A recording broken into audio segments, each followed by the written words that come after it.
Let's talk about circular motion for A-level physics. Now, if you do A-level maths, you would have had this twice, once in your physics lessons, once in your maths lessons. If you feel like you're relatively okay with the general content, make sure you stick around for the applications later in the video, because especially if you're with AQA, they love to ask you really tricky questions involving circular motion, but where you've got to figure things out that might not be as easy as they seem.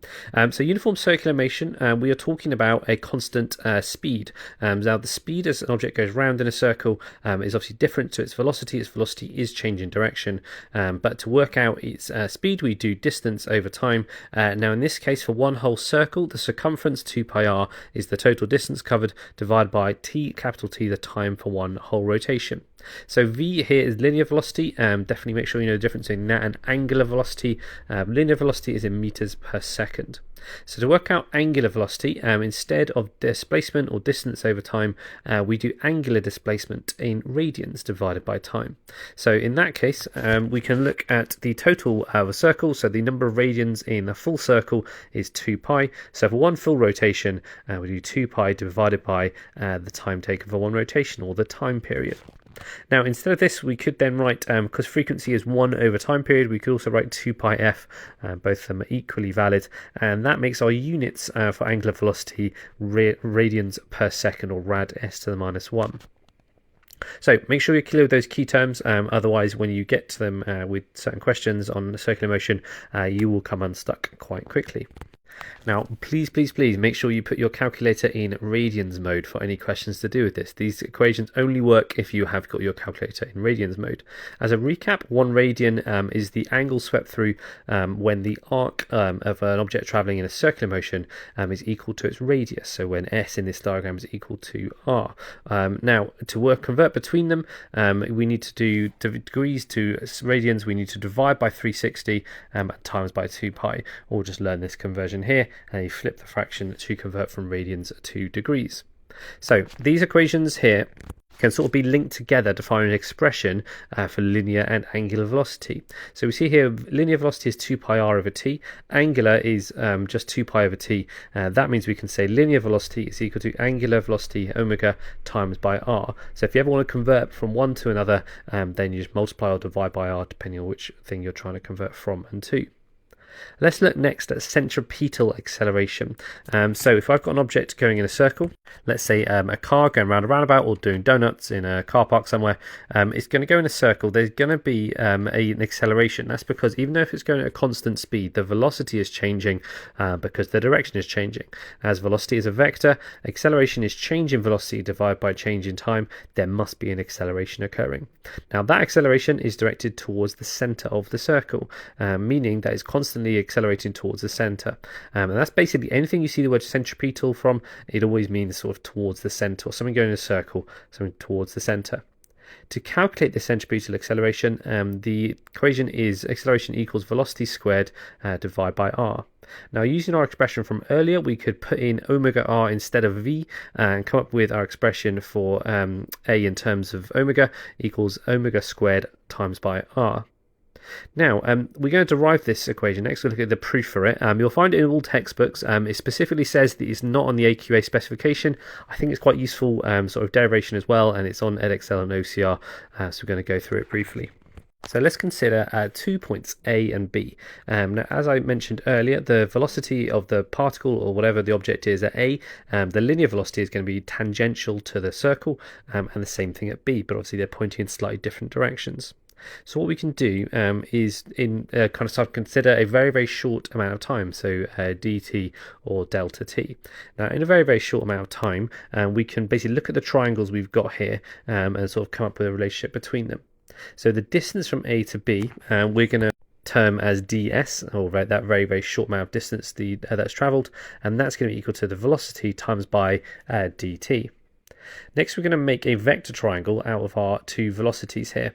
So I've got VB going up, I've got VA going sort of up at an angle. Now the difference between those velocities, if I close the triangle off, the difference between those velocities is going to be dV. Now because it's an infinitesimal short amount of time, dV is actually going to be a straight horizontal line between them. So therefore we can say dV equals just the velocity for B minus the velocity of A, where the angle d theta is exactly the same as the one in the circle.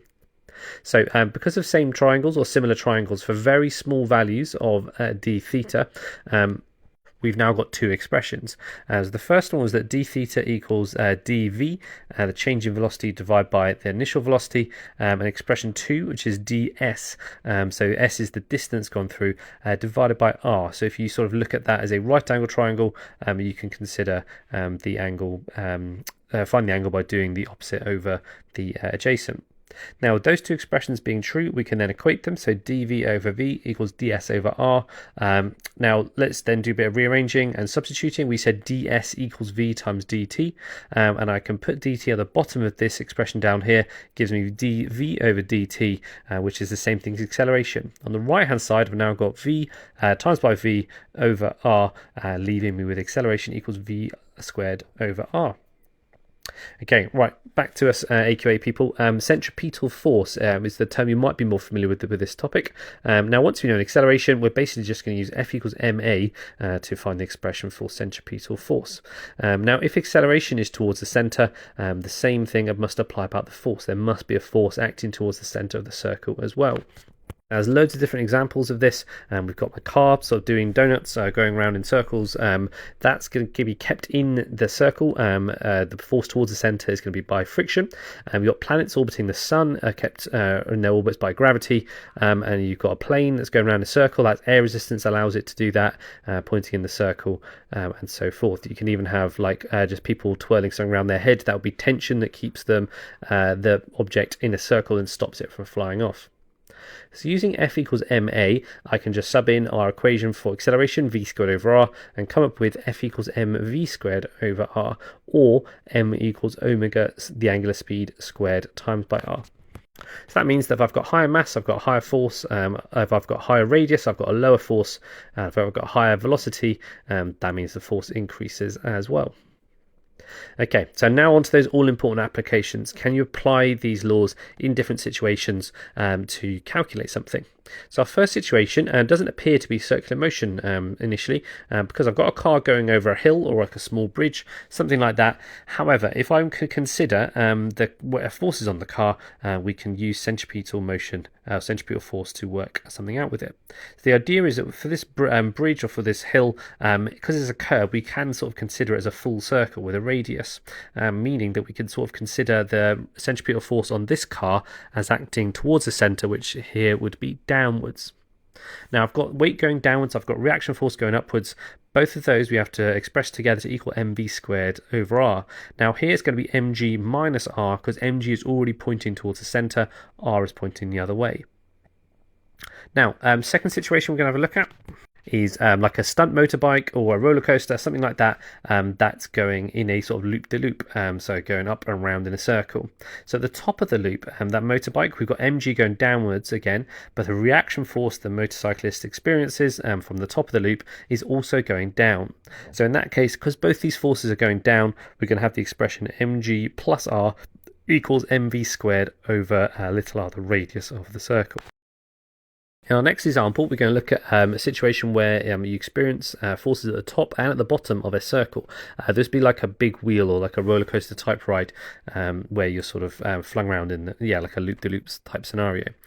So position A and B. So A's at the top, B's at the bottom. We don't worry too much about the sides because they're kind of equal to each other, reaction force equal to mg in those cases.